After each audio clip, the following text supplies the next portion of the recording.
मैं हूं अलीज़ा और आप देख रहे हैं Aliza health and beauty tips.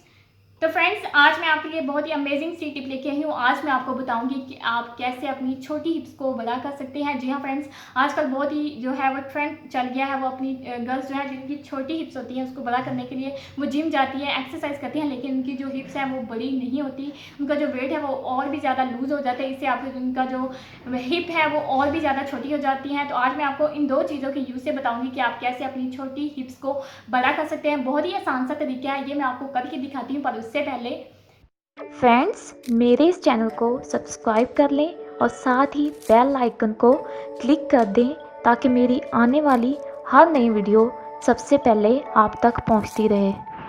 पहली जो चीज़ लेनी है वो है ग्लिसरीन, और जो दूसरी जो चीज़ लेनी है वो आपने सरसों का तेल। सरसों का तेल जो है वो हमारी बड़ी हिप्स को, छोटी हिप्स को बड़ा करने के लिए सबसे ज़्यादा अहम है। तो आपने क्या करना है, आपने ये दोनों चीज़ों को अच्छे से एक मिकदार में लेना है। आपने कम या ज़्यादा नहीं लेना। जब ये आपने एक मिकदार में लेना है, इसको अच्छे से आपने अप्लाई करना है अपनी हिप्स पे। अप्लाई करने के बाद आपने एक चीज़ और करनी है, आपने बनाना खाना है, यानी कि केला खाना है। इससे आपकी जो हिप्स है वो भी बढ़ना स्टार्ट हो जाएंगी। तो फ्रेंड्स, ये थी मेरी आज की यूज़फुल सी रेमेडी टिप। तो कैसी लगी आपको? अगर आपको अच्छी लगी है तो इसे लाइक करें, शेयर करें और मेरे चैनल को सब्सक्राइब कर दें। मिलती हूँ नेक्स्ट वीडियो में, तब तक के लिए बाय बाय।